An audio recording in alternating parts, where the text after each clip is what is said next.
Hi, I'm Theo, and this is my service dog, Sam. His Instagram is Service Dog Sam, and we're going to be making our first YouTube today. And the topic that we've had most requested is what it's like to have a service dog in college. And right now we're on campus, and so we're going to make this video. Okay, let me get off now, Sam. Lay down.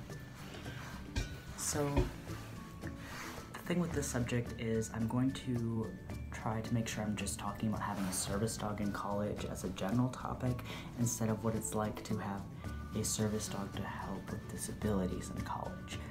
I hope you understand what I mean by that. I'm going to try to not talk as much about the disability part of it and more just what it's like to have a working dog on a campus. So first I would like to talk about what Sam does. So not his tasks, but just how he is, how much he's with me, and all that kind of stuff. If I'm looking over here, it's because this is where my notes are, and yeah. So how often is Sam with me? Sam is with me full time, except he gets a couple days off here and there. If I notice he's getting kind of tired, I might just, let him be in his crate because he loves to be in his crate and have the day off. He gets the weekends off for the most part, which really helps him to recuperate and be ready for the next week.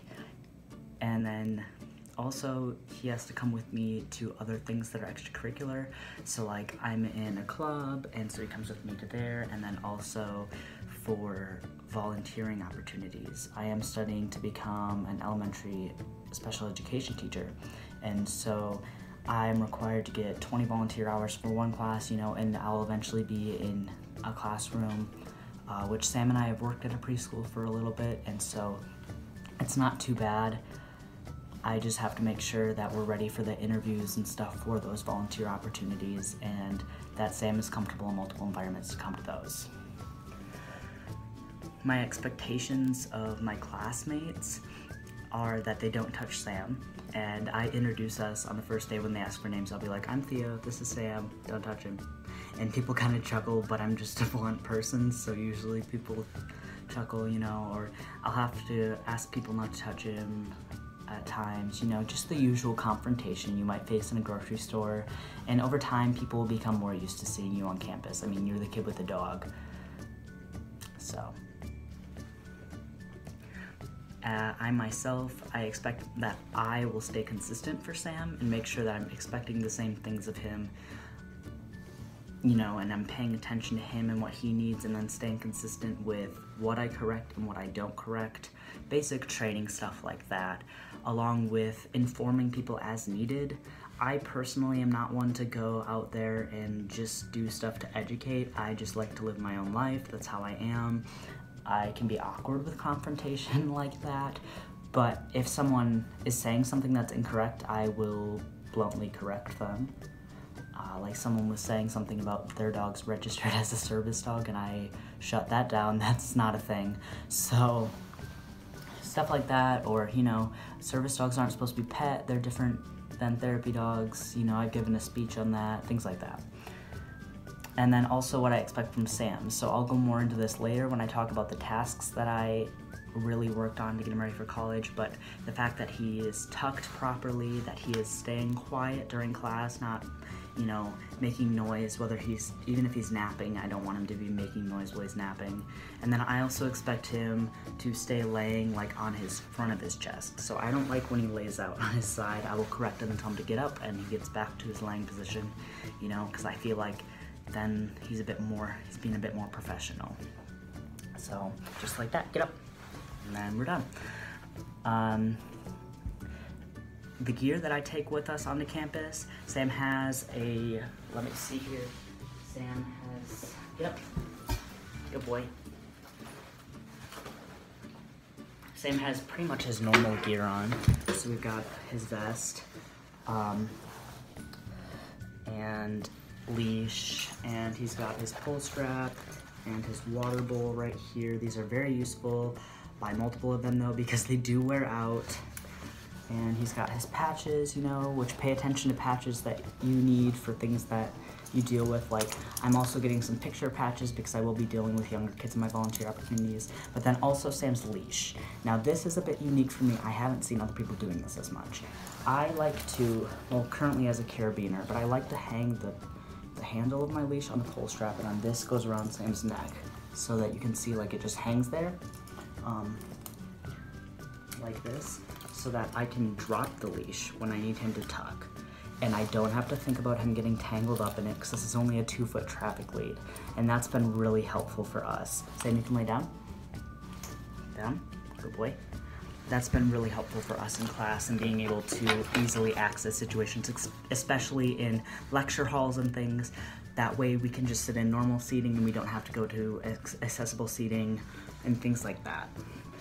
Now, if there's desks in a room, I'll prefer to have a table if I can, but otherwise I'll sit in a desk and Sam's able to tuck under even small little triangular spaces. And I also have a raincoat and boots for him. He's got summer boots by Roughwear and also the winter boots because there's a lot of salt on a lot of sidewalks outside. Yeah, and the raincoat, I just don't want to smell like wet dog.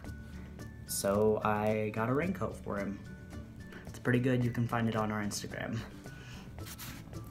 Routes to class is the next question that I had, and before the semester, Sam and I usually practice different routes to class. I also worked a lot with him on directions, and so if I know that there are a couple different turns, because sidewalks at colleges go in all sorts of weird directions sometimes. I worked on directions, so if I want to take a turn, I can say, you know, links for left, which is German, or right, just for right, and he'll know ahead of time which way that we're gonna go so that we're a lot more in sync. Because I do take slightly different routes depending on who I'm with, and to just purposely push myself out of my patterns so that I don't get too stuck and then panic more. Crowded areas, sometimes they have tours in the school for middle schoolers and high schoolers looking at going to college here. We had that today in the lunchroom, so all the trays were gone, which was an adventure. The nice thing with Sam is that I don't have to hold his leash at this point and he will stay beside me. Now working on heel, that can be trickier. Maybe you do want to consider a hands-free leash that can go around your body over the shoulder if you aren't as comfortable with that yet, but I'm able to just hold my tray with both hands now. Before I had to hold it like this with it against the other end against my chest while I was holding Sam's leash, but now I can just hold it with both hands once we have it, walk around, he sits and stays while I get my drink, you know, we go through the line, we get my silverware, we go sit down, and he just stays right with me as I'm holding my tray, which is very convenient. We also practiced exits, not just because I like him to know exits as a task, which is one of his tasks, but also because I feel like if there's a fire or something like that and we have to evacuate, I want him to know where the exit is so that that's not an issue at all and we can still evacuate the building as smoothly as possible. And also there are therapy dogs occasionally brought to here, so we have to be ready for those days. I don't know when those days will be. You usually hear the word around campus. Just be ready for stuff like that, or if your college is working with another service dog training program, be ready for other dogs to possibly just show up on campus. I mean, people walk their dogs on campus too. So before the year starts, it's important to go find your Services for Students with Disabilities office of some sort and look at their policies online if you can about service dogs and see how they can help you to accommodate. I scheduled a meeting a couple months before school started with them and then met with them again to pick up some letters that they had composed for me to give to my teachers. I need to speed this up because I'm running out of time. So work with that, know your ADA. It's not an IEP because that's a high school type thing, so an individualized education plan, but it's similar. Also, they will give you, let you know if there's anything you need to do for a handicap placard if you require that. I don't, but if that's something you need.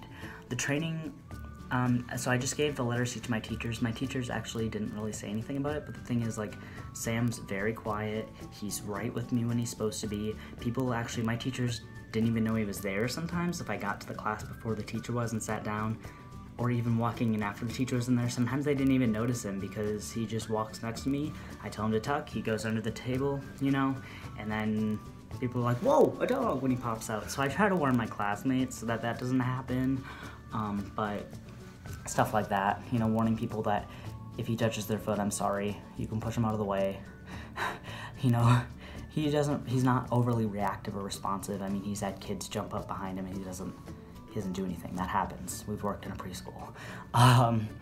So I taught him, training I focused on before we started school was tucks. I worked on tightening his tucks. I had him going under bar stools. I can go through that in a different video. I also taught him exits, and I showed him where my classes were. I think, and working on heel. So working on heel and going to the different classes, you know, that's very good for the dog becoming familiar with the campus. Because the more comfortable they are with it, the better it's gonna feel for them. So campus is like, I'll train him something new at home and then I'll bring it to campus because he's second most comfortable with campus and there's more people here than in my house, obviously. So also work on perfecting the most used tasks you have and then just working on those throughout the time. And I taught him building names. You don't have to do that, but I think it's kind of convenient because then he knows where we're going, and I don't know, it's just pretty fun. And then also just take what you need with you to school. Don't be afraid to add some extra things if you need them, you know.